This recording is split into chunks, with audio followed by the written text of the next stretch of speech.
ஐயா, சுவாமிகிட்ட வந்து எனக்கு இந்த உதவி வேணும் அப்படின்னு கேட்டிருக்கவங்களுக்கு சுவாமிஜி என்ன பண்ணியிருக்காங்க? அது கல்வியா இருக்கட்டும், இல்ல ஃபினான்ஷியலா இருக்கட்டும். சுவாமிகிட்ட வந்தவங்க எல்லாருமே ஏதாவது ஒரு டிமாண்ட் வச்சுட்டு தான் இருப்பாங்க. சுவாமி, எனக்கு வியாபாரம் சரியில்லை, ரொம்ப நஷ்டமாயிடுச்சு, உங்களுடைய ஆசீர்வாதம் வேணும். சுவாமி, என் பிள்ளைக்கு சரியாக கல்வி ஏறலை, உங்கள் ஆசீர்வாதம் வேணும். சுவாமி, என்னுடைய குடும்பத்தில் உள்ளவங்க சில பேருக்கு உடம்பு முடியலை, அவங்களுக்கு ஆரோக்கியம் வேணும்.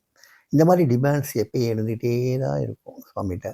அதுக்காகவே வருவாங்க சுவாமிகிட்ட ஏன்னா அவங்களுக்கு ஒரு நம்பிக்கை என்னென்னா, சுவாமிகிட்ட தன்னுடைய குறைகளை சொன்ன உடனே சாமி அதை நிவர்த்தி பண்ணுவாருங்கிற ஒரு ஒரு எண்ணத்தோட ஒரு ஒரு முடிவோடு தான் வருவாங்க அவங்க. அவங்களுக்கு அந்த நம்பிக்கை இருந்தது. சாமிகிட்ட சொன்னால் தன்னுடைய குறைகள் போயிடுங்கிற நம்பிக்கை அவங்களுக்கு இருந்தது. அப்படி வந்தவங்களுடைய வியாதிகளோ இல்லாட்டா அந்த மாதிரி ஒரு கல்வி இல்லாத, கல்வி கற்க முடியாத சில குழந்தைகள் கூட நல்ல படிப்பு படித்தாங்க, பெரிய பதவியில் கூட இப்போ இருக்காங்க. ஆரம்பத்தில் படிப்பே சரியாக வராமல் ஒரு ஆவரேஜ் ஸ்டூடெண்ட்டாக இருந்த பிள்ளைங்க கூட சாமியினுடைய கடாட்சத்தில் அவங்க நல்லா படிக்கிறவங்களாகி அவங்க பிற்காலம் பார்த்தீங்கன்னா அவ்வளவு பிரமாதமான ஒரு படிப்பெல்லாம் படித்து நல்ல வேலையில் உயர்ந்த பதவியில் இருந்து எல்லாருக்கும் உபயோகரமாகவும் இருக்காங்க. ஸோ சாமிகிட்ட நம்ம வச்சிருக்கக்கூடிய நம்பிக்கையை பொறுத்து தான். ஆனால் ஜென்ரலாக எல்லோரும் ஒரு நம்பிக்கையோடு தானே வர்றாங்க சாமிகிட்ட. அந்த நம்பிக்கை சாமி ஒரு நாள் வீணடித்தது இல்லை. நம்பிக்கையை என்றைக்குமே சாமி அவங்களுக்கு வேண்டியது என்னவோ அதை கண்டிப்பாக கொடுத்தார் கொடுத்தார்.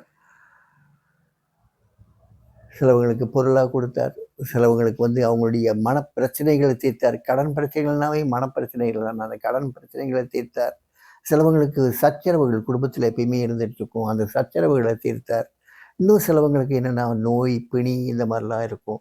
அதை என்ன செய்வார், தொடுவார். இல்லைன்னா ஏதாவது சாப்பிட்றதுக்கு ஏதாவது சொல்லுவார். திருப்பலாச்சுரணம் சாப்பிடும்பார், இல்லாட்டா ஒரு நெல்லிக்காய் சாப்பிடும்பார். இந்த மாதிரி சில மூலிகைகள் ஏதாவது ஒன்று சில பேருக்கு முந்திரி பழம் சாப்பிட சொல்லியிருக்கார். அந்த முந்திரி பழம் சாப்பிட்டதுனால அவருக்கு சில அந்த சாப்பிட்ட அந்த பக்தருக்கு அவருடைய வியாதி குணமாச்சு. முந்திரி பழம் கிடைக்காத சமயத்தில் நான் என்ன சாமி செய்வேன்னு சொல்லி அவர் கேட்டார். முந்திரி பருப்பு சாப்பிடுங்கன்னு சொல்கிறாரு. சரின்ட்டு முந்திரி பழம் கிடைக்காத சமயத்தில் முந்திரி பருப்பு கடையில் வாங்கி சாப்பிட்டார். ஆனால் அவருடைய வெயிட் அதிகமாகிடுச்சு. அதை திருப்பி சாமிகிட்ட சொல்கிறார், சாமி நீங்கள் சொன்ன மாதிரி நான் முந்திரி பருப்பு சாப்பிட்டேன், ஆனால் என்னுடைய உடம்பு எடை கூடிடுச்சு சாமி, இப்போ ரொம்ப கஷ்டமாக இருக்குது சாமின்னு சொன்னோடனே, ஓ இதெல்லாம் சின்ன விஷயம், யூ கேன் மேனேஜ், நீ மேனேஜ் பண்ணிக்கோ, முந்திரி பழம் வரும்போது முந்திரி பழத்தை சாப்பிட்டுக்கோ. ஆனால் அவர் சாப்பிட சொன்னது எல்லாமே சாதாரண வஸ்துக்களாக இருந்தாலுமே அதெல்லாம் பெரிய மருந்துகளாக இருந்து வேலை செஞ்சு அதெல்லாம் அவங்களுடைய நோயையோ இல்லாட்டா மற்ற பிரச்சனைகளையோ தீர்த்துச்சு. சாமி கையால் அவர் காப்பி குடித்து மிச்சம் இருக்க காப்பி சில குழந்தைகளுக்கு கொடுப்பார். அந்த மாதிரி இந்த உச்சிஷ்ட பிரசாதம் சாப்பிட்டவங்களுக்கெல்லாம் எத்தனை பேருக்கு எவ்வளோ நன்மைகள் விளைஞ்சிருக்கு, அவ்வளோ அற்புதங்கள் நிகழ்ந்திருக்கு. ஆனால் யார் கண்ணுக்கும் தெரியாது. ஏன் யார் பெற்றாங்களோ அவங்களுக்கே அது தெரியாது. யாருக்கு இவ்வளவு பிரயோஜனங்கள் இவ்வளவு பயன்பாடுகள் கிடைச்சதோ அவங்களுக்கே அது தெரியாமையே அவங்களுடைய வளர்ச்சி இருந்திருக்கும். அந்த மாதிரி தான் சுவாமி எல்லாருக்குமே அருள் பாலிச்சார். சாமிகிட்ட வந்தவங்க அவருடைய பிரச்சனைகள் சாமி 99.9% தீர்த்து தான் வச்சார்.